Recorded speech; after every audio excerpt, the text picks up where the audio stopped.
Binalikan ni alias Totoy na dating driver at personal assistant ni Rian Ramos ang police station kung saan siya dinala at sinaktan umano ng ilang pulis habang siya ay nakadetain.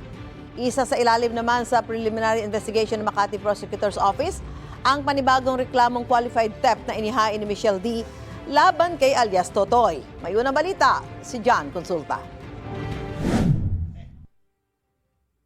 Nitong Biyernes, muling inihain ng beauty queen at aktres na si Michelle D. sa Makati Prosecutor's Office ang reklamong qualified theft laban kay alias Totoy, ang dating driver at personal assistant ng kaibigang si Rian Ramos. Ang allegation po na kinuha niya po yung ampaw na naglalaman po ng 10 items na valuable items ni Michelle D. without her knowledge and consent. Paliwanag ng abogado ni Michelle, kailangang i-refile ang reklamo para masunod ang tamang proseso. Na-dismiss kasi ang naunang reklamo ni D dahil hindi na raw maaaring ma-inquest si alias Totoy noon dahil mahabang panahon na ang lumipas mula nang mangyari ang umano'y pagnanakaw noong Disyembre. Ayon daw sa prosecutor, kailangan na raw dumaan ang reklamo sa preliminary investigation.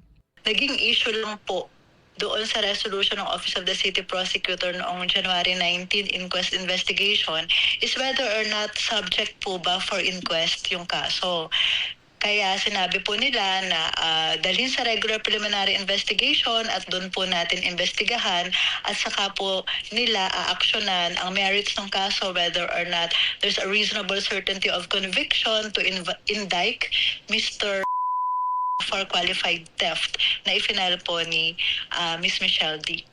Kalakip ng reklamo ang litrato ng umano'y kinuha ni alias Totoy nang walang pahintulot ang ampaw na may lamang mga valuables daw ni D.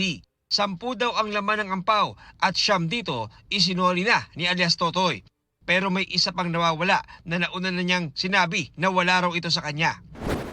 Kasama ang NBI, binalikan ni alias Totoy ang Makati Police Station kung saan siya dinala matapos ireklamo doon ni D. Alegasyon niya, sinaktan umano siya ng mga pulis habang nakadetine mula January 19 hanggang sa mapalaya noong January 22. Ipinakita ni alias Totoy kung saan siya idinaan at ang kwarto na pinangyarihan ng umano'y pananakit. Nangako si Makati Chief of Police, Police Colonel Pedro Alagano ng full transparency at cooperation sa investigating team. Binigyan din ng Makati Police ang NBI ng kopya ng CCTV habang andun si alias Totoy. Ito ang unang balita. John Consulta para sa GMA Integrated News. Gusto mo bang mauna sa mga balita? Mag-subscribe na sa GMA Integrated News sa YouTube at tumutok sa unang balita.